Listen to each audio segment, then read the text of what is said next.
Assalamualaikum warahmatullahi wabarakatuh. Alhamdulillahirrabbilalamin. Pada kesempatan kali ini saya dapat kembali menyampaikan materi tentang psikologi pendidikan tepat di pertemuan yang ketiga. Oke, teman-teman semuanya, silakan disimak. Saya akan menyampaikan tentang pengantar psikologi pendidikan dan tujuan pendidikan.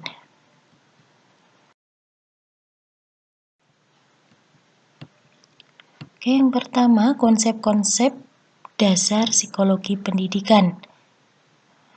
Kita nanti akan membahas tentang pertama, pengertian psikologi pendidikan, kedua, hubungan psikologi pendidikan, kemudian ketiga, sejarah para tokoh-tokoh psikologi pendidikan, yang keempat, kontribusi psikologi pendidikan bagi teori dan praktik pendidikan, yang kelima, metode-metode dalam psikologi pendidikan, dan yang terakhir nanti kita akan menyampaikan tentang tujuan pendidikan.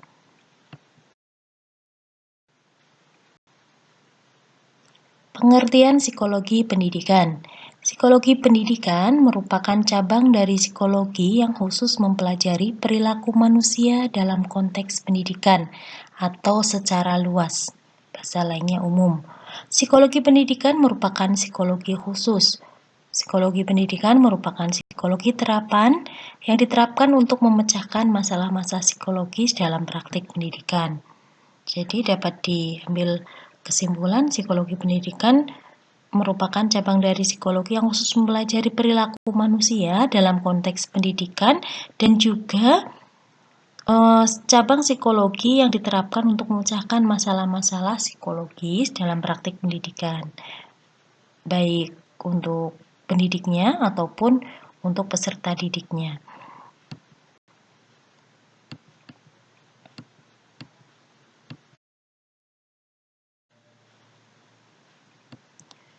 Hubungan psikologi dengan pendidikan. Mendidik berarti membantu peserta didik agar mereka dapat berkembang secara optimal sesuai dengan tujuan pendidikan. Peserta didik merupakan makhluk biopsikososio-spiritual. Aspek psikologis tidak dapat diabaikan dalam proses pendidikan. Pendidikan dilaksanakan berdasarkan landasan filosofis, psikologis, sosiokultural, dan teknologis. Jadi di sini hubungan psikologi dengan pendidikan itu sangat penting ya, karena sangat membantu mengoptimalkan hasil dari proses pendidikan itu sendiri.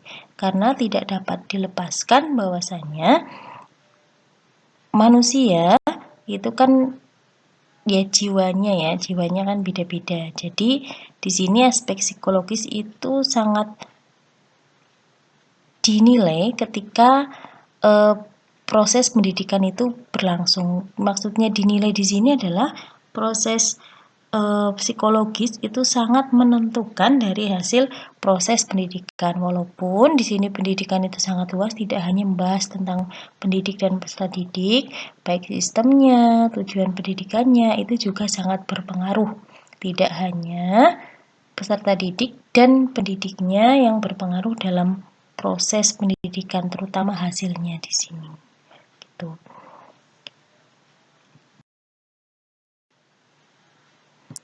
Selanjutnya, kita akan membahas tentang definisi dan tujuan pendidikan. Nah, kita tentunya tidak asing ya dengan Ki Hajar Dewantoro yang dulu terkenal sebagai pelopor pendidikan.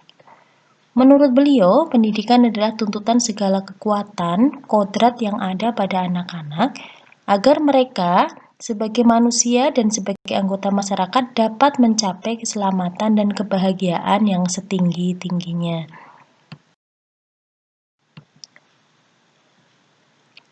Menurut TAP MPR nomor 5, pendidikan pada hakikatnya adalah usaha sadar untuk mengembangkan kepribadian dan kemampuan di dalam dan di luar sekolah. Sedangkan menurut Undang-Undang RI nomor 20 tahun 2003, ini masih tahun 2003 karena memang belum diganti, pendidikan adalah usaha sadar dan terencana untuk mewujudkan suasana belajar dan proses pembelajaran agar peserta didik secara aktif mengembangkan potensi dirinya untuk memiliki kekuatan spiritual keagamaan pengendalian diri, kepribadian, kecerdasan, akhlak mulia, serta keterampilan yang diperlukan dirinya, masyarakat, bangsa, dan negara.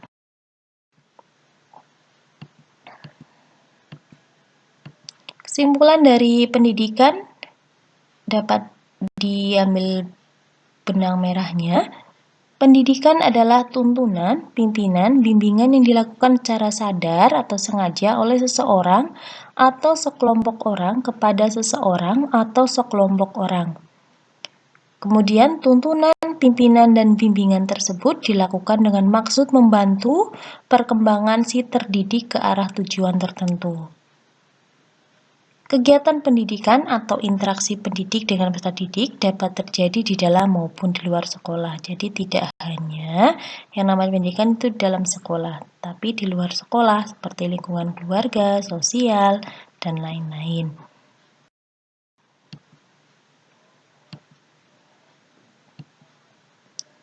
Renstra Depdiknas.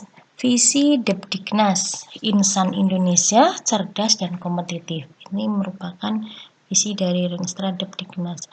Misi Depdiknas mewujudkan pendidikan yang mampu membangun insan Indonesia cerdas dan kompetitif dengan adil, bermutu, dan relevan untuk kebutuhan masyarakat.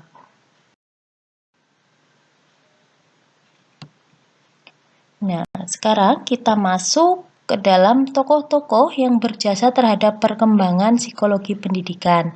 Walaupun tokoh ini tokoh barat, ya kita walaupun jurusannya psikologi Islam, tapi tidak bisa memungkiri kita tidak bisa lepas dari tokoh-tokoh barat karena memang yang mencetuskan adalah orang barat itu sendiri.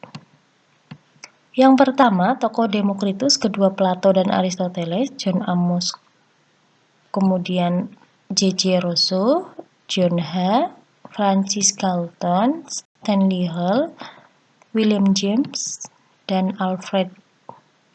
Ya, itu yang saya sampaikan 9 tokoh. Tentunya banyak tokoh-tokoh lain yang terkenal dalam dunia pendidikan, khususnya perkembangan di pendidikan. Yang pertama, Demokritus. Ya, pada abad ke-5 sebelum Masehi, sebagai contoh, Demokritus menulis tentang manfaat-manfaat tindakan oleh sekolah dan pengaruh lingkungan rumah pada keberhasilan belajar individu. Jadi, karena Demokritus menulis tentang manfaat-manfaat tindakan oleh sekolah, nah jadi beliau dikatakan sebagai salah satu tokoh pencetus psikologi pendidikan. Nah, nanti teman-teman semua jika pada saat ini atau nanti ya minimal ketika buat skripsi menemukan apa hal baru, nah itu bisa juga disebut sebagai tokoh pencetus psikologi pendidikan. Yang penting teman-teman semua punya karya yang dituliskan di situ sehingga ada orang yang meneliti, membaca, kemudian menyampaikan ke publik bahwasanya dan mengakui bahwasanya Anda adalah sebagai penemu salah satu misalkan salah satu bidang psikologi ya, misalkan cara menyembuhkan, cara menerapi pasien yang berkebutuhan A, B, C. Nah, itu nanti teman-teman semua itu juga akan terkenal ya, dikenang hasil dari belajar atau mempelajari ilmu tentang psikologi. Kemudian tokoh yang kedua, Plato dan Aristoteles. Pada abad keempat sebelum Masehi, Plato dan Aristoteles berdiskusi tentang topik-topik psikologi pendidikan. Jadi karena beliau berdua berdiskusi, makanya disebut oleh para tokoh pendidikan, para tokoh psikologi disebut sebagai salah satu pencetus psikologi pendidikan. Yang pertama, jenis pendidikan yang sesuai berdasarkan perbedaan-perbedaan peserta didik.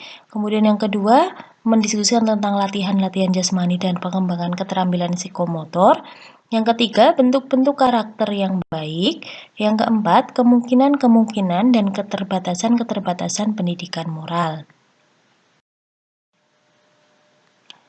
Kemudian mendiskusikan lagi efek dari musik, puisi, dan seni-seni lainnya pada perkembangan individu, peranan guru, Relasi antara guru dengan siswa, alat-alat dan metode mengajar, jenis-jenis aktivitas mengajar, prinsip-prinsip belajar, afeksi dan belajar, belajar terlepas dari guru. Nah, itu semua pernah didiskusikan oleh Aristoteles dan Plato. Sehingga dapat dikatakan tokoh dari psikologi pendidikan.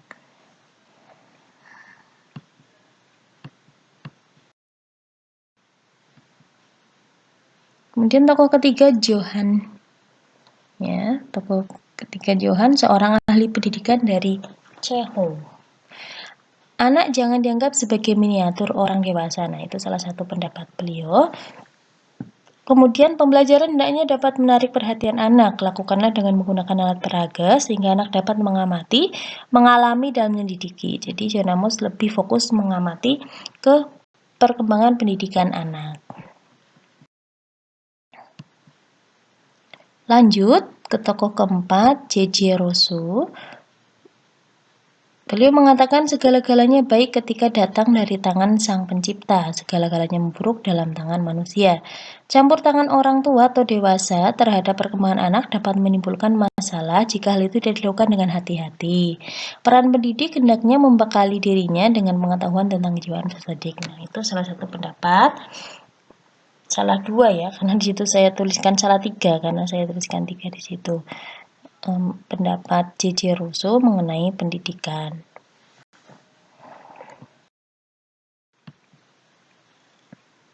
Selanjutnya, GP ya, pendapatnya GP Pestalozzi, seorang pendidik dari Swiss. Ia berusaha meningkatkan pendidikan di masyarakat dengan cara mengutamakan pendidikan bagi anak-anak. Nah, ini juga mengutamakan anak-anak, yang membahas tentang pendidikan anak-anak. Kemudian, ia menganjurkan agar pendidikan untuk anak-anak disesuaikan dengan perkembangan jiwa anak. Selanjutnya, ia menyarankan agar proses pembelajaran didasarkan pada pengalaman, dimulai dari yang paling mudah meningkat ke yang lebih sulit, dan seterusnya. Jadi ada tingkatannya dalam proses pembelajaran terhadap anak, mulai dari mudah, meningkat sulit, lebih sulit, bahkan yang paling sulit. Kemudian tokoh yang keenam, Friedrich Froebel, seorang pendidik dari Jerman. Ia mendirikan kindergarten atau taman kanak-kanak. Kalau di Indonesia taman kanak-kanak. Kemudian menurut Froebel, taman kanak-kanak merupakan tempat bagi anak-anak untuk bermain, bernyanyi, melatih daya cipta, dan mengerjakan pekerjaan tangan secara bersama. Makanya kalau masih taman kanak-kanak, sekarang masih proses belajarnya itu dengan bernyanyi. Misalkan menghafalkan warna, berhitung, mengenal hari, itu dinyanyikan.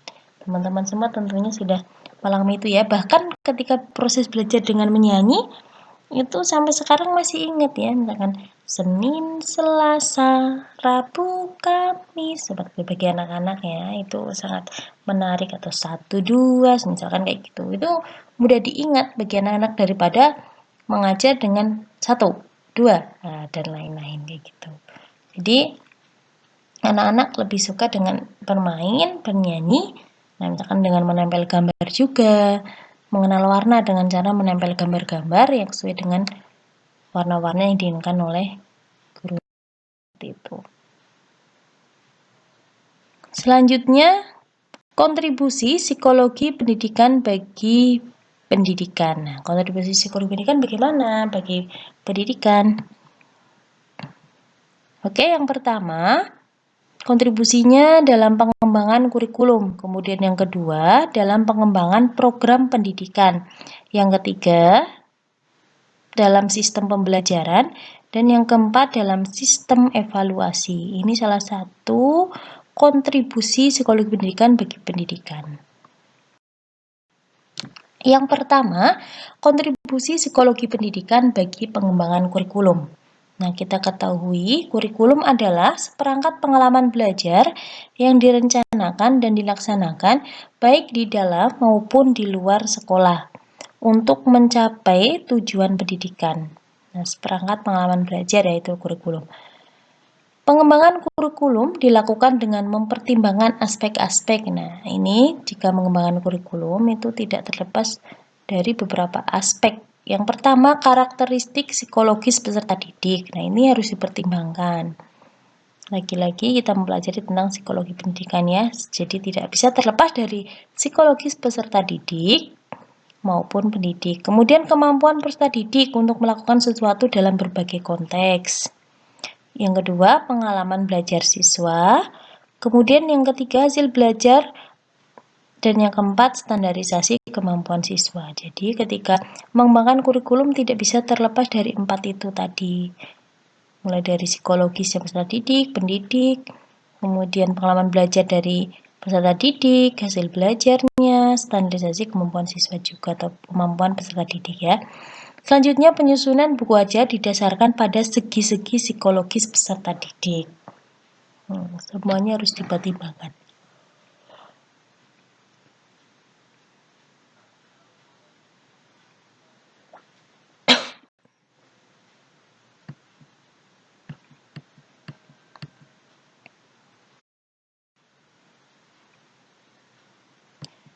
Yang kedua, kontribusi psikologi pendidikan bagi pengembangan program pendidikan, antara lain dalam hal pengembangan program pendidikan, misalnya penyusunan jadwal pelajaran, jadwal ujian, dan seterusnya, yang tidak bisa lepas dari aspek psikologis peserta didik. Jadi, penyusunan jadwal ujian itu tidak bisa terlepas dari psikologis peserta didik. Penentuan jurusan atau program ini juga merupakan salah satu kontribusi psikologi pendidikan dalam program pengembangan pendidikan. Pengembangan program harus mengacu pada upaya pengembangan kemampuan potensial peserta didik.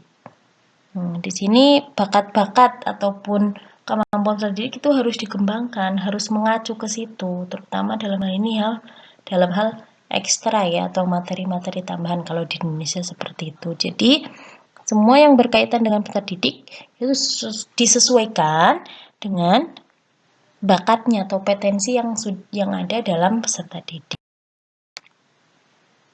Yang ketiga, kontribusi psikologi pendidikan bagi pengembangan sistem pembelajaran, antara lain dalam hal yang pertama, pemilihan teori belajar yang akan diaplikasikan.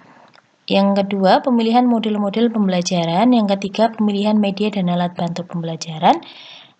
Selanjutnya, penentuan alokasi waktu belajar dan pembelajaran. Nah, ini yang pemilihan teori belajar yang akan diaplikasikan itu biasanya kan para pakar pendidikan, terutama yang berkecimpung di sini atau yang berada dalam jajaran Kementerian Pendidikan itu nanti akan merumuskan kira-kira misalkan untuk kelas 1 SD teori belajar yang akan diaplikasikan, yang akan disampaikan itu apa saja sampai tingkat jenjang perguruan tinggi seperti itu. Semuanya akan didiskusikan oleh ahli pendidikan, ahli psikologi, para psikolog juga dan dengan kementerian jajaran Kementerian Pendidikan. Nah, ini pemilihan model-model pembelajaran gitu. Itu kalau pemilihan model-model pembelajaran itu juga guru sudah bisa menentukan misalkan di sebuah sekolah atau di sebuah institusi lembaga pendidikan mendiskusikan tentang model-model pembelajaran di situ yang tepat digunakan dalam suatu institusi tersebut itu apa. Pemilihan media itu sudah mengerucut lagi oleh guru setiap masing-masing guru atau setiap masing-masing pendidik. Nah, misalkan di perguruan tinggi yang tepat media pembelajarannya itu apa? Di mata kuliah A, B, C yang tepat itu apa? Kemudian di SD, misalkan media yang digunakan yang tepat itu apa? Kemudian alat bantunya yang tepat, misalkan dengan media ada LCD, PowerPoint, misalkan yang sekolah-sekolah yang sudah memenuhi itu semua. Penentuan alokasi waktu belajar dan pembelajaran ini ditentukan oleh setiap institusi, tapi tentunya tetap mengacu kepada keputusan dari Kementerian Pendidikan. Selanjutnya, kontribusi psikologi pendidikan bagi sistem evaluasi. Antara lain, nah di sini sudah masuk ke sistem evaluasi. Nanti teman-teman ada yang membahas tentang evaluasi ya. Kalau tidak salah di kelompok terakhir. Kontribusi psikologi dalam sistem evaluasi antara lain penentuan teknik evaluasi. Nah, di sini ada teknik tes atau teknik non-tes. Penentuan jenis tes. Jenis tes bisa lisan, tulis, dan perbuatan serta objektif atau subjektif.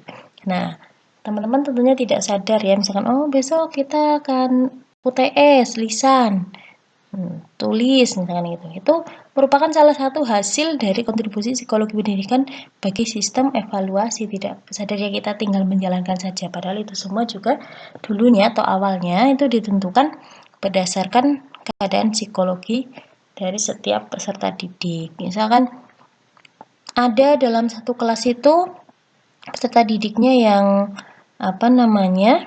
mohon maaf, misalkan tidak bisa melihat, seperti itu kan nggak mungkin misalkan jenis tesnya itu wajib tulis, seperti itu. Jadi bagaimana dengan yang yang tidak mampu melihat, tentunya akan merasa berat begitu, walaupun tetap mereka memiliki alat sendiri untuk menulis bagi yang tidak bisa melihat. Misalkan dengan yang tidak bisa mendengar, nah itu dengan cara UTS-nya dengan cara lisan, sedangkan dia itu tidak memiliki alat bantu untuk pendengaran itu, walaupun sekarang sudah canggih ya, karena belum misalkan peserta didik itu sehingga belum mampu mendengar dengan alat bantu itu atau membeli alat bantu itu. Jadi semuanya itu ditentukan ataupun diputuskan dengan mempertimbangkan berbagai hal. Kemudian penentuan mengenai waktu pelaksanaan evaluasi itu juga dipertimbangkan berdasarkan psikologi dari peserta didik dan pendidik. Ini kontribusinya ya sangat banyak. Selanjutnya, teknik-teknik memahami perilaku dan karakteristik peserta didik.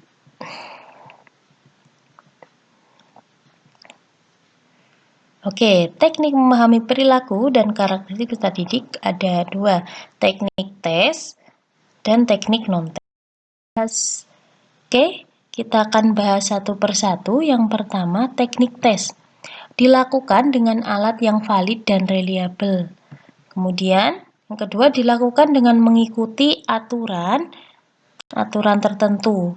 Selanjutnya, dipilih untuk mengumpulkan data mengenai kemampuan akademik, bakat, minat, kecerdasan. Teknik non-tes dilakukan dengan alat tertentu, misalnya kuesioner, pedoman wawancara, pedoman observasi, dan seterusnya. Ini yang teknik yang kedua. Dipilih untuk mengumpulkan data mengenai fakta ataupun opini. Selanjutnya, teknik non-tes terdiri dari observasi, wawancara, kuesioner, sosiometri, analisis karya, biografi, dan seterusnya. Nah, kita masuk ke dalam tujuan pendidikan. Sudah masuk ke pembahasan yang kedua, tujuan.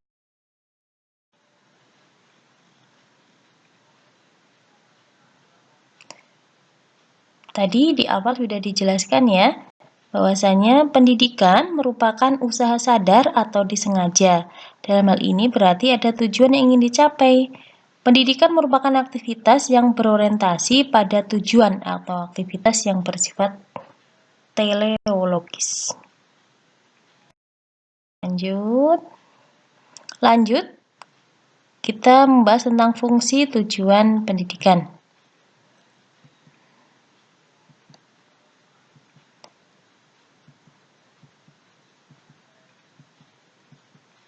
Oke, tujuan pendidikan sebagai pedoman penyusunan kurikulum, pelaksanaan pendidikan, kegiatan evaluasi. Kita akan bahas di poin selanjutnya.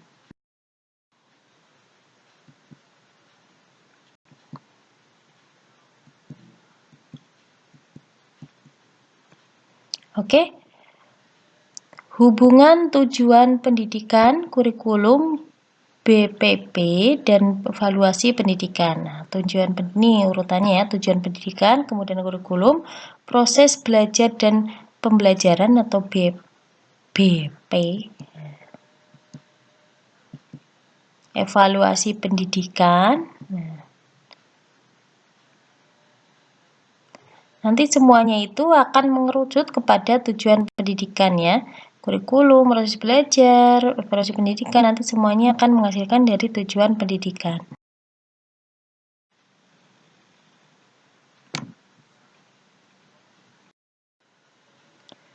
Kita lanjutkan klasifikasi tujuan pendidikan. Nah, yang pertama berdasarkan domain kemanusiaan, yaitu meliputi kognitif, afektif, dan psikomotor. Kemudian berdasarkan urutan atau hierarkis, yaitu yang pertama tujuan umum pendidikan nasional, tujuan institusional, tujuan kurikuler, tujuan pembelajaran. Lanjut, yang pertama, tujuan pendidikan berdasarkan domain kemampuan atau perilaku manusia menurut Bloom. Nah, yang terkenal di Indonesia itu dipakainya memang Bloom, karena tokohnya bernama Bloom. Itu dalam konteks pendidikan, Bloom dan kawan-kawan telah memerinci perilaku manusia dengan sistematika disusun secara meningkat dalam rangka mengembangkan perangkat-perangkat tujuan pendidikan yang berorientasi pada perilaku atau behavior objektif yang dapat diamati dan dapat diukur secara ilmiah mengenai ketiga domain seperti tersebut di atas.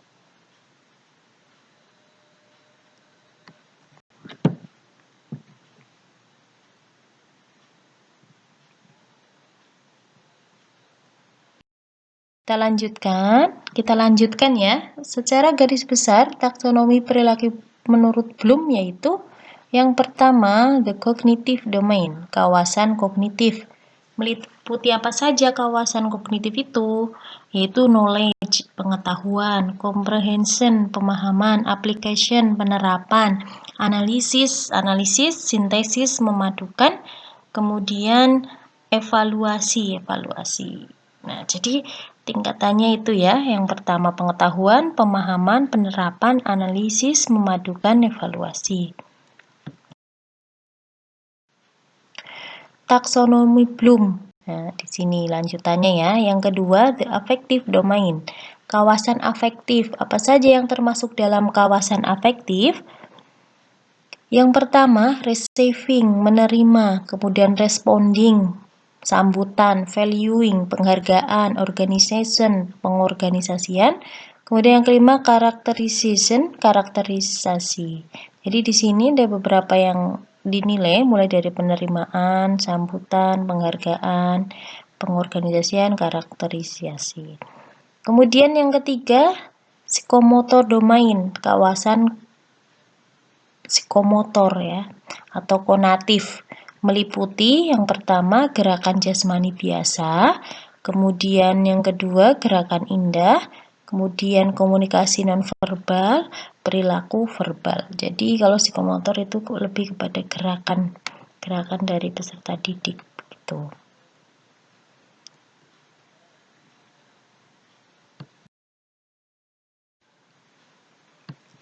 Oke, itu tadi tujuan yang disampaikan menurut tokoh pendidikan sebelum itu tadi.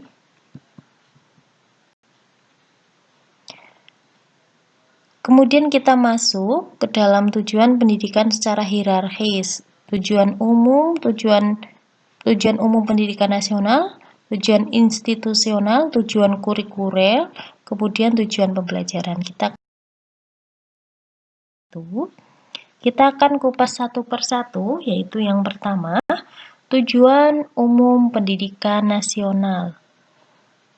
Tujuan pendidikan yang diusahakan untuk dicapai oleh semua kegiatan pendidikan di Indonesia. Tujuan ini rumusannya terdapat pada Undang-Undang Sisdiknas, yaitu tadi yang Undang-Undang Nomor 20 Tahun 2003, kembali ke layar yang awal itu tadi. Kemudian yang kedua, tujuan institusional, yaitu tujuan pendidikan yang berusaha dicapai oleh setiap institusi pendidikan, misalnya institusi taman kanak-kanak, SD, SMP, dan seterusnya sampai perguruan tinggi. Jadi walaupun di undang-undang sudah ditentukan tujuannya tujuan umum pendidikan itu apa, setiap institusi juga memiliki tujuan tersendiri yang sudah dirumuskan oleh setiap lembaga atau setiap institusi, yang tentunya yang di dalamnya yang merumuskan adalah ahli-ahli pendidikan, para psikolog, dan juga para pimpinan-pimpinan yang ada dalam lembaga tersebut. Kemudian yang ketiga, tujuan kurikuler. Tujuan pendidikan yang berusaha dicapai melalui mata pelajaran atau mata kuliah tertentu. Jadi, misalkan jurusan psikologi pendidikan tentunya memiliki tujuan tertentu jurusan tersebut agar dapat mencapai apa yang diinginkan baik oleh lembaga ataupun yang diinginkan oleh para peserta didik. Nah, kalau teman-teman semua pengen tahu apa tujuan dari pendidikan psikologi Islam, tujuannya dari jurusan psikologi Islam. Nah, kalau yang belum tahu tanyakan ke kajur masing-masing. Biasanya sih di kantor setiap jurusan itu biasanya dipajang visi misi dari setiap jurusan itu. Kemudian tujuan pembelajaran, yaitu tujuan pendidikan yang berusaha dicapai melalui proses belajar, mengajar, dan pembelajaran. Nah, ini prosesnya ketika pembelajaran ini lebih banyak dibahas dalam nanti psikologi belajar ya, proses pembelajaran itu.